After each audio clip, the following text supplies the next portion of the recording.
the sympathetic division, we have our parasympathetic. Parasympathetic, well, if it enhances, parasympathomimetics. Yeah. Now, if they suppress it, parasympatholytics. You see more of medications with the sympathetic division than you do parasympathetic for the most part. Now, some of the drugs that we do have for the nervous system, they're going to act on neurotransmitters. What is that again?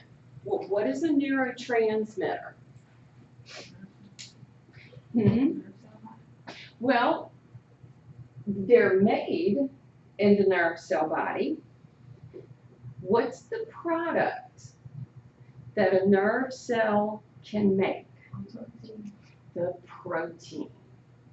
So that protein that gets released is the term neurotransmitter. Okay? So if you've got that big nerve cell body, the axon, dendrites, all right, in that nerve cell body is where they make their product. The only thing that a cell can make is a protein. And so when it gets released at the dendrites, because it came from a nerve cell, that is a neurotransmitter. You've probably heard a lot about neurotransmitters.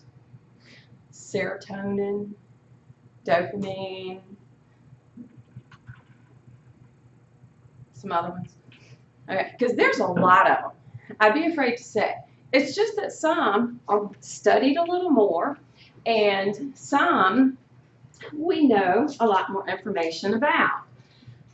So what will happen if we need a drug to act on a neurotransmitter, meaning increase the release of it or decrease the release, okay? The drug needs to be able to cross the blood-brain barrier. Okay? So that drug needs to be engineered to be able to cross. That's the only way that these medications can work. Stuff like mood stabilizers, antidepressants, and that sort of thing. So they have to be able to cross the blood-brain barrier. And that's what they've done. They have engineered the drugs to cross it. Because it is so difficult to know which one a patient may need, this is the reason they may have to try several drugs before they find one that works. So in this neuropharmacology, using these medications, sometimes it can be a guessing game. Now, another drug that's, legal, caffeine. Now, anybody else in here drink caffeine? Okay.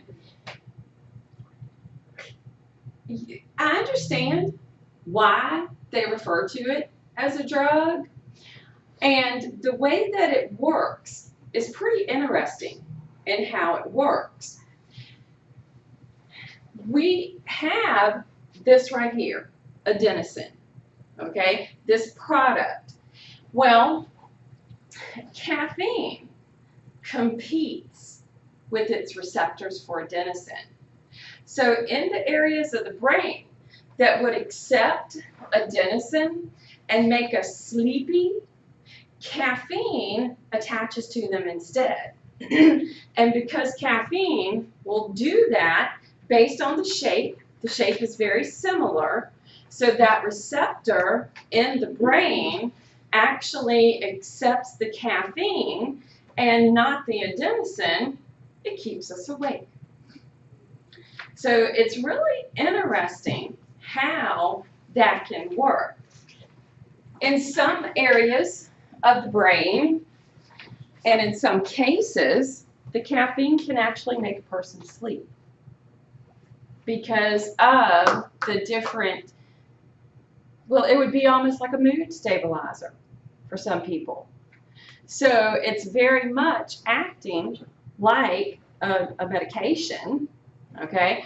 But depending upon the way the body accepts it, but for the most part, it accepts it by blocking the receptors for the adenosine, which make us sleepy. So that officially ends 15.